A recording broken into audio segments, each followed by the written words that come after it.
የታሪክ መጋረጃ ሲቀደድ ከማር ወለላው ቅፍ እስከ ሬቱ ኩርፊያ። በአንድ ወቅት ነበር አዲስ አበባና አስመራ ፍቅር ያሸንፋል በሚል መዝሙር የታጠኑት። ያኔ ነገሩ ሁሉ እንደ ቱርክ ድራማ ነበር። ጠቅላይ ሚኒስትር አብይ አህመድና ፕሬዝዳንት ኢሳያስ አፈወርቂ በፈገግታ ሲተቃቀፉ ዓለም የምስራቅ አፍሪካ አዲስ ጎህ ወጣ ብሎ አምኖ ነበር። ያኔ አብይ አህመድ ባህሩን ሊከፍሉ የተነሱ ኢትዮጵያዊ ሙሴ ተባሉ። ኢሳያስም የሰላም ቁልፍን የጨበጡ የቁርጥ ቀን ወንድም ሆኑ። ህዝቡ ፓስፖርቱን ሊቀድ ምንም አልቀረውም ነበር። አሰብ ላይ ካልዋኘን አስመራ ላይ ሽሮ ካልበላም በሚል የናፍቆት ስካር በየመንገዱ አብይ ኢሳያስ የሚል ቲሸርትና ትራስ እንደ ቆሎ ይቸረቸር ነበር። እምነት በኪሎ የሚታደልበት፣ ፍቅር እንደ ማር ወለላ የሚታፈስበት የሚፈስበትም ዘመን ነበር። ግን ምን ያደርጋል፣ የፖለቲካ ፍቅር እንደ ሰኔ ደመና ሆነ። የሁሉ ቅፍና ድግስ እምነትን ቀርጥፎ የመብላት ድግስ ይመስል ዛሬ ላይ ጀንበሩ ጠልቋል። ትናንት በመኪና አብረው ሲዞሩ ያየናቸው መሪዎች ዛሬ በቃላት ጦር ሲወራወሩ ስናይ እምነት እኮ ርካሽ ሆናለች ያስብላል። የወርቅ ኒሻን የታሰረበት አንገት ዛሬ ለምን ዞረ ተባባለ? ያ የሰላም ቁልፍ ለምን ዝገት በላ? የታሪክ መጋረጃ ተቀዶ በስተጀርባ ያለው እውነታው ገጽታ ምንድን ነው? እንግዲህ መሪዎች ሲተቃቀፉ ስናይ እሰይ ከማለት ይልቅ ለመሆኑ ኪሳቸው ውስጥ ምን ይዘው ይሆን ብሎ መጠርጠሩ ለጤና ይበጃል። ምክንያቱም በፖለቲካ ውስጥ ልም ያለ ወዳጅነትና ልም ያለ ጸብ የአንድ ሳንቲም ሁለት ገጽታዎች ናቸውና። ዛሬ የዚህን ድንቅ ድራማ አጀማመርና አሰቃቂ ፍጻሜ ከማር ወለላው ፖለቲካ እስከ ልም ያለ ጸብ ድረስ ያለውን ጉድ እየሳቅን እየቋጭን እየተቆጭን በጥልቅ እንመረምረዋለን። ከመጀመሪያው ቃል ሲጀመር በምስራቅ አፍሪካ ሰማይ ስር አዲስ የፍቅር ኮከብ ወጣ ተባለ። ያኔ ፍቅር ያሸንፋል የሚለው መዝሙር እንደ አዋጅ በየአደባባዩ ሲነገር አዲስ አበባና አስመራ ልክ እንደተጣሉና በድንገት እንደታረቁ ፍቅረኛሞች ሆኑ። ኢትዮጵያዊ ሙሴ ተብለው የተነሱት ዶክተር አብይ አህመድ የድንበሩን የባሩድ ሽታ በሎሚ መዓዛ ሊቀይሩት ሲነሱ፣ የኤርትራው አንበሳ ኢሳያስ አፈወርቂ ደግሞ ይህ ልጅ የታሪክ ቁልፍ ይዟል በሚል እይታ መሳሳም ጀመሩ። ያኔ ነገሩ ሁሉ እንደ ቱርክ ድራማ ነበር። ጠቅላይ ሚኒስትሩና ፕሬዝዳንቱ ሲተቃቀፉ ኧረ ተው ይበቃቸዋል፣ አይን ይገባባቸዋል የሚል ሽማግሌ በአካባቢው አልነበረም። ይልቁንም ህዝቡ ሁለቱ ሀገራት ሊዋሃዱ ነው ብሎ ፓስፖርቱን ሊቀድ ምንም አልቀረውም ነበር። መሪዎቹ አስመራ ጎዳና ላይ በመኪና ሲንሸራሸሩ አብይ ፈገግታቸውን ሲረጩ፣ ኢሳያስ ደግሞ እንደ ትልቅ ወንድም መሪነቱን ሲረከቡ እኛማ የሰላም አምባሳደር ሽልማት እንኳን አነሳቸው ብለን ነበር። በየመንገዱ አብይ ኢሳያስ የሚል ቲሸርትና ትራስ እንደ ቆሎ ይቸረቸር ነበር። ህዝቡም ያንን ትራስ ተንተርሶ አሁንማ አሰብ ላይ ካልዋኘን አናርፍም ብሎ ቁንጣውን አዘጋጀ። ኤርትራውያንም አዲስ አበባ መተን ሽሮ ካልበላም ብለው ሻንጣቸውን ይዘው ድንበር ላይ ሰልፍ ያዙ። ነገሩ ሁሉ እምነት በኪሎ የሚታደልበት ወቅት ነበር። አቡዳቢ ላይ ያንን ትልቅ የወርቅ ኒሻን ባንገታቸው ሲያጠልቁ እነዚህማ የጥምረት ወንድማማቾች ናቸው ተባለ። አብይ ፈገግ ይላሉ። ኢሳያስ ገና ምን አይታችሁ በሚል የድል ስሜት ይመለከታሉ። ያኔ እምነት እንደ ኬክ ይቆረስ ነበር። ህዝቡም እሰይ ድንበር ፈረሰ፣ ጥል ተቀበረ ብሎ በእልልታ አደነቆረ፣ ሌሎቹንም አደነቆረ። ግን ምን ያደርጋል፣ የፖለቲካ ፍቅር እንደ ሰኔ ደመና ሆነ። ዛሬ ላይ ቆመን ስናየው የሁሉ ቅፍና ድግስ እምነትን ቀርጥፎ የመብላት ድግስ ይመስላል። ህዝቡ ኧረ ድንበር ውስጥ ተከፈተ ሲል መሪዎቹ ቆይ መጀመሪያ እንተቃቀፋሉ። ህዝቡ እረ ሰላሙስ ዘላቂ ነው ሲል መሪዎቹ አይዞህ ፎቶውን ተመልከት አሉት። በመጨረሻም ያ ሁሉ ጥዑም ወዳጅነት ወደ ልም ያለ ጸብ ተቀየረ። አሁን አንዱ ሲመጣ ሌላው ስራ በስቶብኛል ይላል። አንዱ ሲናገር ሌላው አልሰማሁም ይላል። ያ የትራስ ላይ ፎቶ ተቀዶ ያ የሰላም ቁልፍ ዝገት በልቶታል። ኢትዮጵያዊው ሙሴ የተባሉት አብይ አህመድ አሁን ያለበትን እውነታ ስናየው ባህሩን ከመክፈል ይልቅ ውሃው ውስጥ የገቡ ይመስላል። የፖለቲካ ሰርግ አልቆ የህዝብ ለቅሶ ጀመረ። ትናንት በመኪና አብረው ሲዞሩ ያየናቸው መሪዎች ዛሬ በቃላት ጦር ሲወራወሩ ስናይ እምነት እኮ ርካሽ ሆናለች ያስብላል። መሪዎች ሲተቃቀፉ ስናይ እሰይ ከማለት ይልቅ ለመሆኑ ኪሳቸው ውስጥ ምን ይዘው ይሆን ብሎ መጠርጠሩ ለጤና ይበጃል። ምክንያቱም በፖለቲካ ውስጥ ልም ያለ ወዳጅነትና ልም ያለ ጸብ የአንድ ሳንቲም ሁለት ገጽታዎች ናቸውና። ይህ ፖለቲካ የፖለቲካ ድግስ ሆኖ አልቆየም።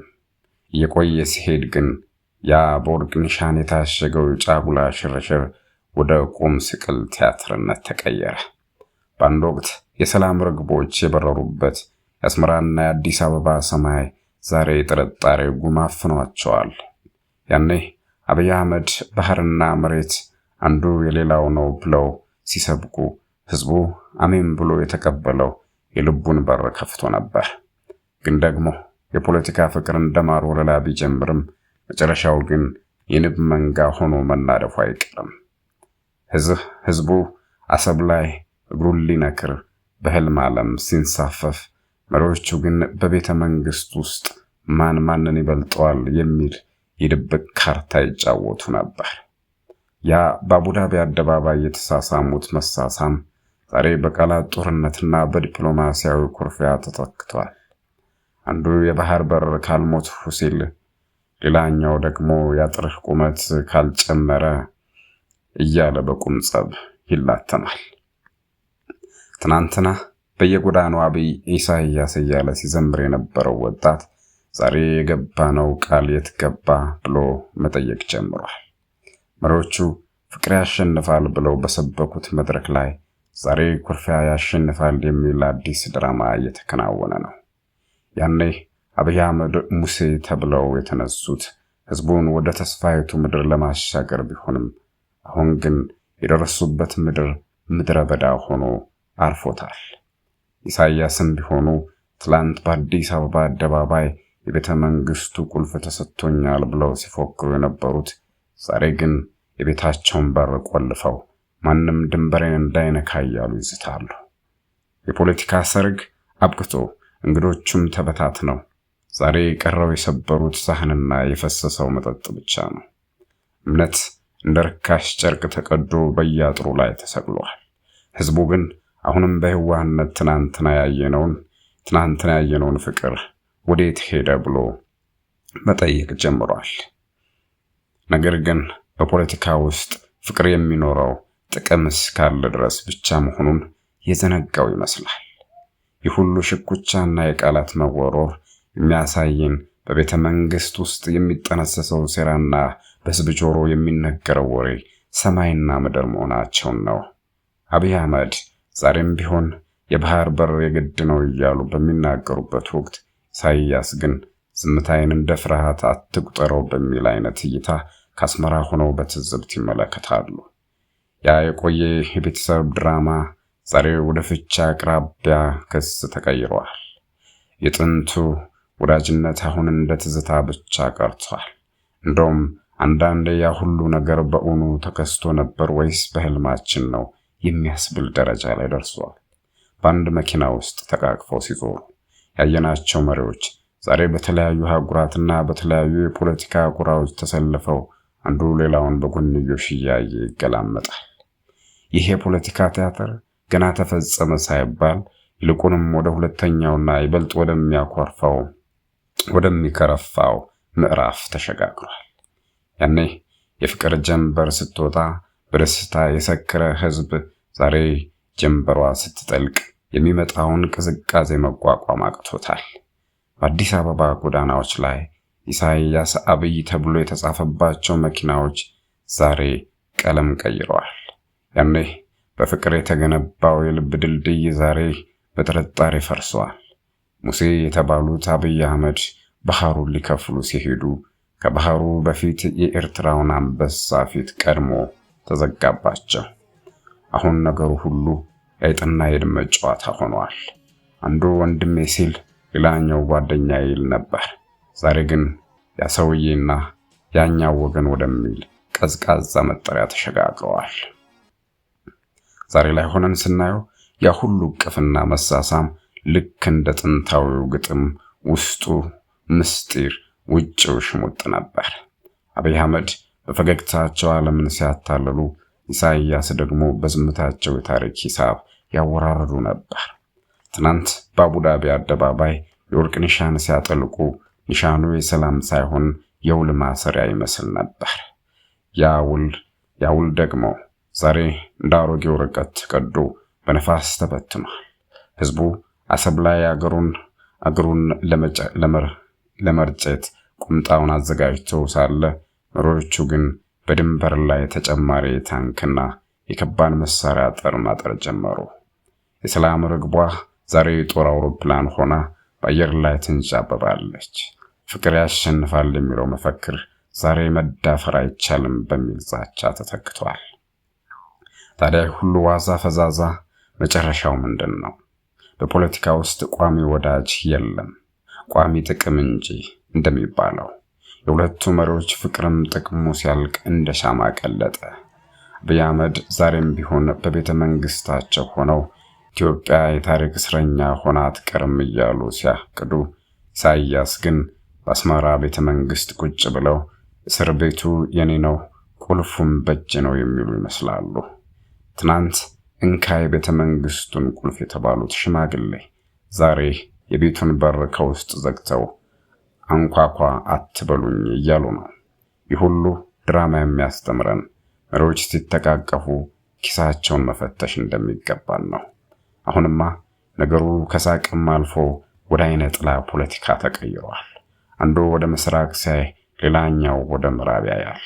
አንዱ ዱባይ ሲሄድ ሌላው ሞስኮ ይሄዳል።